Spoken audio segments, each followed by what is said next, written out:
आज गुरु पूर्णिमा का पावन पवित्र दिवस है। हम सब उस गुरु सत्ता, परम गुरु सत्ता परमात्मा का स्मरण करते हुए जिन ऋषियों ने, महर्षियों ने, गुरुओं ने तप, पुरुषार्थ, साधना, संयम, सदाचार के द्वारा इस परंपरा को अक्षुण्ण बनाए रखा, उन सब जात अज्ञात गुरुओं का स्मरण करते हुए, उनके प्रति अपनी श्रद्धा प्रकट करते हुए अपने जीवन को आगे बढ़ाने के लिए संकल्प के साथ जीने का दिवस है। पुनः मैं आप सबको इस गुरु पूर्णिमा, गुरु पर्व के पावन दिवस का हार्दिक शुभकामना, मंगल कामना प्रदान करते हुए हमारे मध्य में आज परम पूज्य श्रद्धेय स्वामी जी स्वयं उस गुरु सत्ता का प्रतिनिधित्व करते हुए करोड़ों करोड़ों लोगों के हृदय में संस्कृति, परंपरा के प्रति न केवल जागरण का कार्य कर रहे हैं, अपितु करोड़ों जनों के जीवन में नया जीवन देने का भी कार्य कर रहे हैं।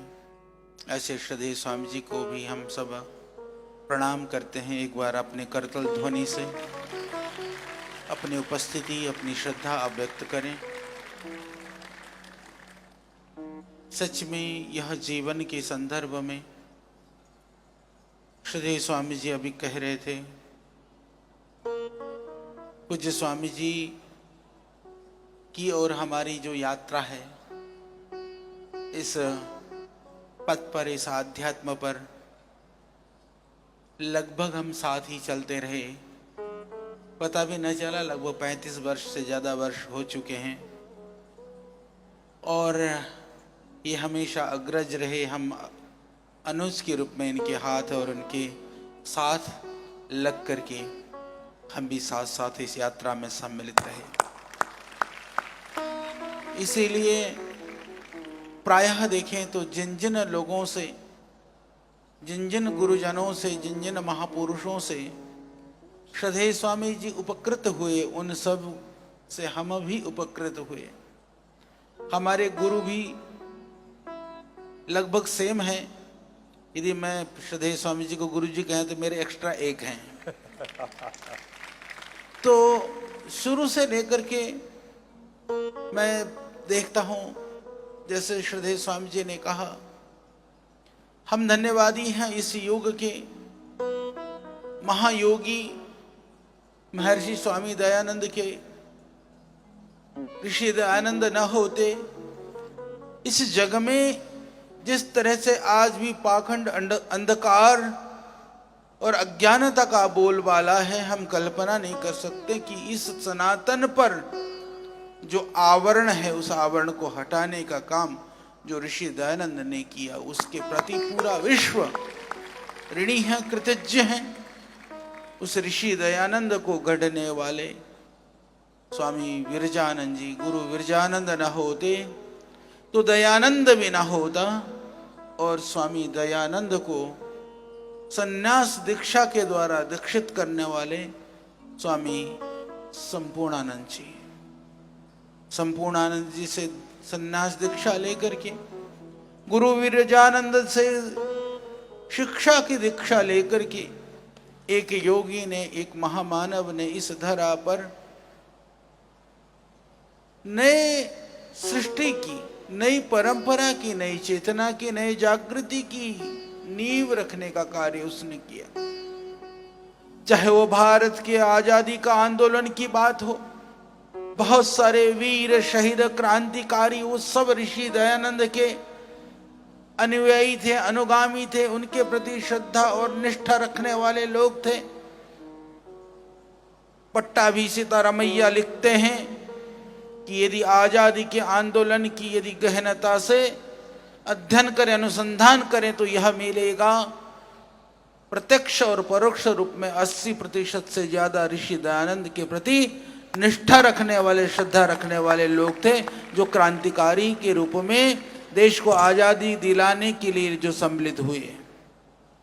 ऐसे महान गुरु की परंपरा में पुनः उसी परंपरा को आगे बढ़ाते हुए, चाहे वह हमारे परम श्रद्धेय पूज्य, सच में वो व्याकरण के सूर्य तो थे, सूर्य होने के साथ साथ में उस जमाने में जब कल्पना की जाती थी कि कोई पढ़े इंजीनियर बने, इंजीनियर बनना बड़ी बात थी, उस समय पर भी एक अच्छे पोस्ट पर रहते हुए सिर्फ इसलिए कि मुझे संस्कृत व्याकरण पढ़ना है, मुझे शास्त्रों को पढ़ना है और मुझे शास्त्र के साथ में नए ब्रह्मचारियों को, सन्यासियों को तैयार करना है, इस भाव से लगे आचार्य पूज्य बलदेव जी महाराज।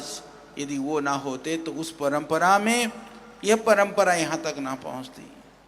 तो महर्षि स्वामी दयानंद ने जिस बीजारोपण किया, स्वामी श्रद्धानंद जी ने उसको गुरुकुल का स्वरूप प्रदान किया।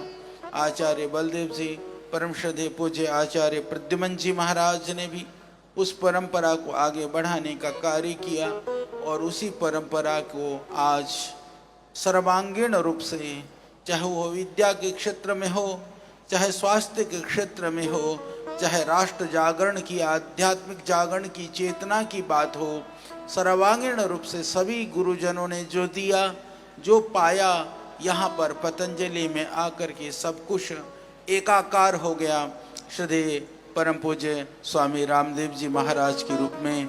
और हम सब सौभाग्यशाली हैं कि उनकी परंपरा में, उनके सानिध्य में हमें आगे बढ़ने का मौका मिल रहा है। उसी परंपरा में जिस तरह से महर्षि स्वामी दयानंद की दीक्षा गुरु के रूप में अलग थे, संन्यास दीक्षा के रूप में हमारे पूज्य स्वामी शंकर देव जी महाराज ने पूज्य स्वामी जी को संन्यास में दीक्षित कर करके उस परंपरा को आगे बढ़ाने का प्रयास किया। उनके भी यशस्वी महान गुरु थे जो स्वामी कृपालु देव जी महाराज, वह आज़ादी के लिए, भारत को स्वतंत्रता दिलाने में उनकी अग्रणी भूमिका रही। यानी जहाँ से शिक्षा मिली, शिक्षा भी आध्यात्मवादी क्रांतिकारियों से मिली, सन्यास भी आध्यात्मवादी क्रांतिकारी जो परंपरा थी, उस परंपरा के एक सन्यासी के द्वारा श्रद्धेय स्वामी जी को दिया गया। तो यह अद्भुत संगम था। हमें तो कभी कभी लगता है यह संगम, यह अनायास नहीं, यह परमात्मा की व्यवस्था, उसकी कृपा का परिणाम था। यह आज भी रात दिन एक करके, मुझे लगता है, मैं हमेशा कहता हूँ, जितने भी यहाँ पर हमारे पूज्य सन्यासी गण हैं, पूज्य साध्वी बहनें हैं, हमारे सभी सम्मानित संस्था से जुड़े हुए भाई बहन हैं, हमारे आयुर्वेद महाविद्यालय से लेकर के, विश्वविद्यालय से लेकर के, आचार्य कुलम से लेकर के, गुरुकुलम के हमारे सभी शिक्षक शिक्षिकाएं, हमारे प्रिय छात्र और छात्राएं यहाँ पर हैं।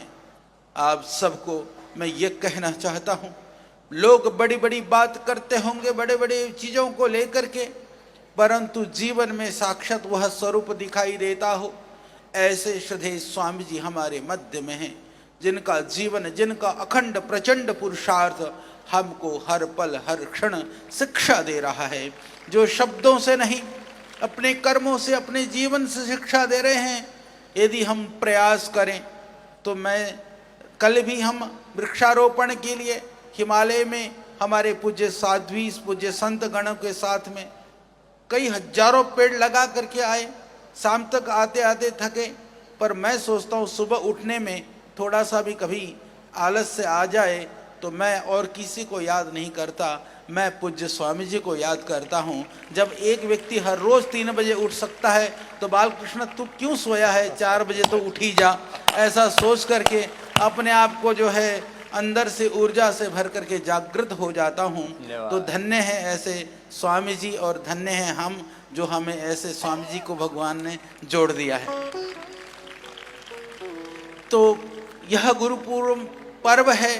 संपूर्ण सनातन देशवासियों को मैं कहना चाहता हूँ, मैं वही स्मरण कर रहा था कि श्रद्धेय स्वामी जी ने कहा जब हमारे पास कुछ भी न था, हिमालय में थे, त्रिपुरा योगाश्रम में, जैसे श्रद्धेय स्वामी जी ने कहा कुछ समय हमारा प्रवास रहा, टीन सेट भी वही नॉर्मल बल्ली डाल करके, एक यूकेलिप्टस की बल्ली के ऊपर टीन, जैसे आजकल आप उसको कल्पना करने हो तो कैसा मैं बताता हूँ। जैसे हमारे भाई जो परिश्रम करते हैं, मजदूरी करते हैं, तो कहीं बिल्डिंग वगैरह बन रही होती है तो उनको रहने के लिए इन नॉर्मल ईंटों की चिनाई बिना प्लस्तर वाली वो टेम्पोररी जो टीन सेट होते हैं, ऐसे टीन सेट में हम यहाँ पढ़ रहे हैं। वह भी हमारे लिए भवन से बढ़कर के था, वो महल से बढ़कर के था। फिर तो वह भी छूट गया। सच में लोग अपने को तपस्वी कहलाने के लिए बेशक कहें हमने हिमालय में तप किया है, पर हम तो उन गुफाओं में रहे हैं जहाँ पर कोई साधन नहीं, कोई वहाँ पर भौतिक कोई किसी तरह से सुख सुविधा के कोई भी तनिक मात्र भी कोई वस्तु नहीं, वहाँ पर हम रहे। तो आज भी वो गुफाएं, वो जगह, वो स्थान सब कुछ है, क्योंकि ये कोई कहानी नहीं, यह कोई कल्पना नहीं, हम लोगों ने वहीं से, उन्हीं हिमालयों से, मैं धन्य हूँ, श्रद्धेय स्वामी जी भी धन्य हैं कि उस ऋषि सत्ता से, उस गुरु सत्ता से, उस शक्ति से रूबरू हुए हम हिमालय में। इसलिए हम वंदन करते हैं, नमन करते हैं उस गुरु सत्ता का, क्योंकि आज जो कुछ भी पतंजलि में दृष्टिगोचर हो रहा है वह उस गुरु परंपरा का, उस ऋषि सत्ता का, उस परम ऋषि परमात्मा की कृपा का ही यह परिणाम है।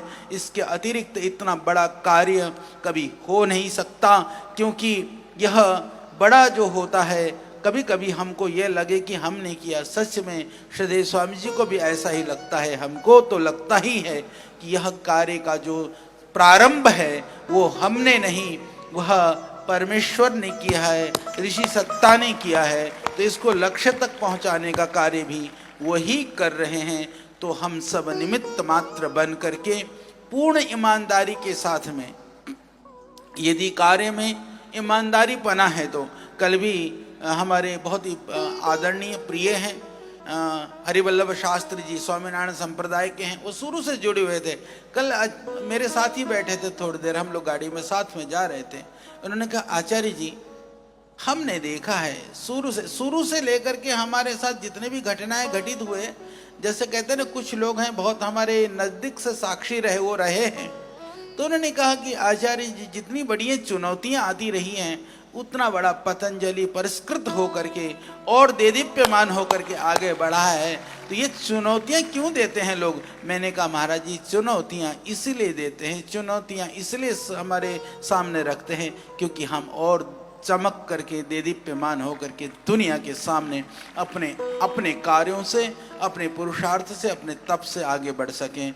और इसीलिए जो जो चुनौतियां मिलती हैं, तो कार्यकर्ता हों, चाहे हमारे संगठन के भाई बहन हों, चाहे संस्था में काम करने वाले भाई बहन हों, उनकी जिम्मेदारी भी और बढ़ जाती है। तो उनके अंदर भी उससे निखर और आती है, क्योंकि जब विपत्तियों का सामना करना पड़ता है, तब तब व्यक्ति निखरता है। तो विपत्तियां पतंजलि में बेशक आती हों, पर करोड़ों लोग हमसे जुड़े हुए भाई बहन हैं, उनकी जीवन में निखार लाने का काम वह विपत्ति के द्वारा किया जाता है। इसीलिए आप सब भी अपने आप को अभाग्यशाली, सौभाग्यशाली मानते हुए इस जीवन को आगे बढ़ाने में आप अहरनिश लगे रहें, क्योंकि हमारे साथ है उस परम पिता परमात्मा की कृपा, हमारे साथ है आज तक की संपूर्ण सनातन परंपरा के ऋषि सत्ता का आशीर्वाद, और हमारे पास है श्रद्धेय स्वामी जी का तप पुरुषार्थ, अखंड प्रचंड पुरुषार्थ का जो परिणाम है हमारे साथ है। उनकी शुभकामना, उनका आशीर्वाद हमारे साथ है। इसीलिए हम पूरी ऊर्जा के साथ में, शक्ति के साथ में, मस्ती के साथ में, आनंद के साथ में, हम कहीं किसी तरह से किसी से कमज़ोर नहीं। अभी तो हम दुनिया के सबसे सौभाग्यशाली आत्मा हैं। इस रूप में आप आगे बढ़ें, पुनः इस गुरु पूर्णिमा का आज यह पावन पर्व, इस पर्व की हार्दिक शुभकामनाएं मैं आप सबको समर्पित करता हूं, अर्पित करता हूं। ज्ञात अज्ञात रूप में जिन भाई बहनों ने इस महान सेवा यज्ञ में अपनी आहुतियां प्रदान करी, अपने समय दान दिया, अपने पुरुषार्थ के द्वारा, अपने तप के द्वारा, अपने विभिन्न सहयोगों के द्वारा, उन सबको भी मैं नमन वंदन करता हूं। क्योंकि मैं ऐसा मानता हूं, शिष्य बना जाता है। शिष्य बनने के लिए तप और पुरुषार्थ की पराकाष्ठा में जीना पड़ता है। जब तप और पुरुषार्थ से आप एक अच्छे शिष्य बन जाते हैं तो गुरु के रूप में तो संसार आपको स्वीकार कर लेता है, तो गुरु माना जाता है, शिष्य बना जाता है। तो पुनः आप सब भी ऐसे शिष्य बने, आगे आने वाली पीढ़ियां भी आपको एक आदर्श शिष्य के रूप में ही नहीं, एक अच्छे गुरु के रूप में भी स्मरण करें। और श्रद्धेय स्वामी जी के तप और पुरुषार्थ के लिए पुनः मैं अपने हृदय की गहराइयों से कृतज्ञता के साथ में, अभिनंदन वंदन के साथ में आपको विनम्र प्रणाम करते हुए अपने शब्दों को यहीं विराम देता हूँ। पुनः आप सब के लिए बहुत बहुत शुभकामनाएं, मंगल कामनाएं, प्रभु से प्रार्थना कि आप सब सुखी हों, आनंदित हों, प्रसन्न हों, आपका जीवन खुशहाल हो, समृद्धशाली हो, जीवन की सारी विपदाएं, आपदाएं, बलाएं टले और आप आनंद में जिए। इन्हीं शब्दों के साथ बहुत बहुत धन्यवाद।